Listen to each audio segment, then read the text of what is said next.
আসসালামু আলাইকুম প্রিয় খামারি ভাইয়েরা, সবাই কেমন আছেন? প্রায় 7 দিন পরে আজকে একটা ভিডিও নিয়ে আসছি। সেটা হচ্ছে গরুর বাছুরের ল্যাম্পি রোগ হলে ঘরোয়াভাবে আপনারা কিভাবে ল্যাম্পি রোগ সারাবেন এই বিষয়ে আজকে একটু আলোচনা করব। তো দেখতে পাচ্ছেন যে এই বাছুরটার প্রচুর পরিমাণে ল্যাম্পি বের হয়ে গেছে গায়ে। তো দেখেন আপনারা, ঘাড় থেকে পা পর্যন্ত ফুলে গেছে এবং গলার নিচে যে থলি থাকে সেইটা পর্যন্ত শক্ত হয়ে গেছে, যেটা অনেক নরম থাকে। তো বিষয় হচ্ছে দেখতেছেন খামারে এই চাচাটা গরুটা দেখানোর চেষ্টা করতেছে। তো এই বাছুরের মূলত প্রচুর পরিমাণে বের হয়েছে।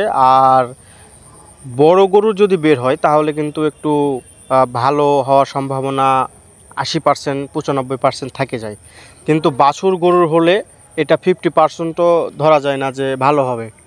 তো আপনারা অবশ্যই বাছুর গরু হলে পরে খুব সেনসিটিভ। আপনারা ঘরোয়াভাবে যেটা করবেন সেটা হচ্ছে দেখেন, সেই টিপসটা আমি বলে দেব, তো ভিডিওটা পুরোপুরি দেখবেন।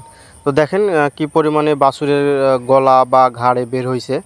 আপনারা দেখতে এগুলো পুরোটা শক্ত হয়ে গেছে, যেগুলোতে হাত দিল এগুলো পুরোপুরি শক্ত হয়ে গেছে। এত পরিমাণে শক্ত হয়েছে যে মানে খুব কষ্টদায়ক। তো দেখতেছেন তাপমাত্রা মাপতেছে। তো শক্ত হলে ওগুলাতে অবশ্যই বালি দিয়ে সেক করবেন, গরম করে বালি হালকা গরম করে সেট করে দিবেন।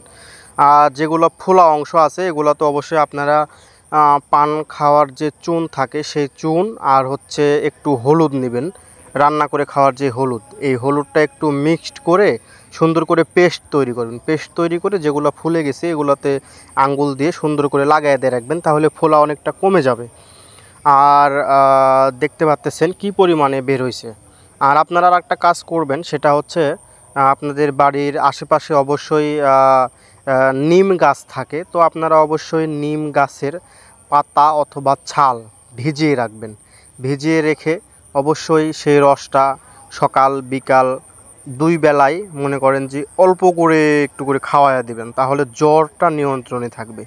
আর ল্যাম্পি হলে বিশেষ করে জ্বর ওঠা নামা করতেই থাকে। হ্যাঁ, চিকিৎসা দিয়ে গেলাম, আধা ঘন্টা ভালো থাকলো, তারপর আবার জ্বর বেড়ে যায়। এই জন্য আপনারা নিম পাতার রস করে একটু করে সকালে একটু করে বিকেলে খাওয়াবেন, তাহলে ওর গা হাতের ব্যথাও একটু কমে যাবে, ধরেন যে জ্বরটাও নিয়ন্ত্রণে চলে আসবে। তো এটা আপনি করবেন। দেখেন ডাক্তার চিকিৎসা দিয়ে দিচ্ছে। এই গরুটার চিকিৎসা মোটামুটি 7 দিন হয়ে যাচ্ছে, তারপরেও ল্যাম্পিটা কন্ট্রোল হয়নি গো। ঠিক আছে, তো মূলত অ্যান্টিবায়োটিকের ডোজ 7 থেকে 5 দিন। হ্যাঁ, তো আপনারা মূলত গ্রাম্য ডাক্তার ডেকেও চিকিৎসা নিতে পারেন, আবার পশু হসপিটালে বা মেডিকেলে নিয়ে গিয়েও আপনারা চিকিৎসা নিতে পারেন। আপনারা মেডিকেলে যারা ডিভিএম ছাড় থাকে সেই ডিভিএম ছাড়দের সাহায্য নেবেন এবং আপনারা বেশি করে যত্ন নেবেন। তো ঠিক আছে, সবাই ভালো থাকবেন ভাই।